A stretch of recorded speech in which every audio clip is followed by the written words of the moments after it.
La méningite est sous contrôle dans la plupart des régions du monde, à l'exception d'une zone baptisée Ceinture en Afrique. La ceinture de la méningite est une bande de terre peuplée de 400 millions d'habitants qui s'étire du Sénégal à la Somalie. Tous les ans, pendant la saison sèche de décembre à juin, la bactérie méningocoque sévit en Afrique subsaharienne.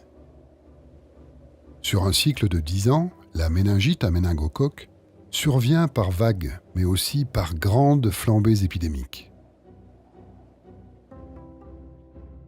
Si on considère le nombre de cas de méningite depuis 1970, l'épidémie de 1996 retient particulièrement l'attention.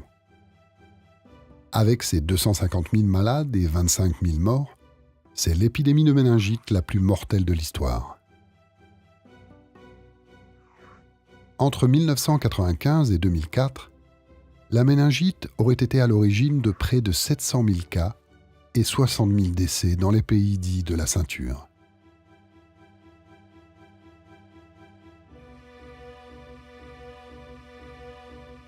« 2014 annonce sûrement un avenir plus optimiste.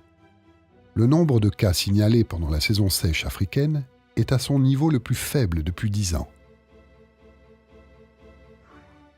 C'est qu'en 2010, l'OMS a lancé une grande campagne de vaccination avec comme cheval de bataille un tout nouveau vaccin, le Menafrivac, plus protecteur et meilleur marché.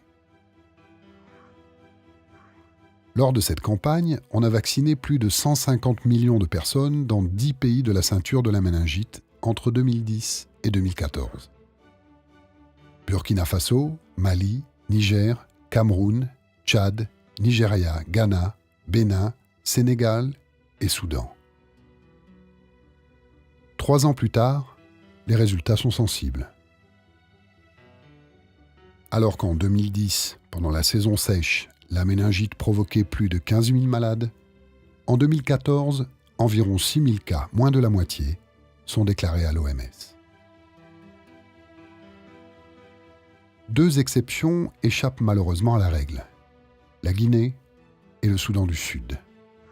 2 pays qui n'avaient toujours pas commencé à utiliser le nouveau vaccin. En France, en 2012, 46 décès ont été enregistrés.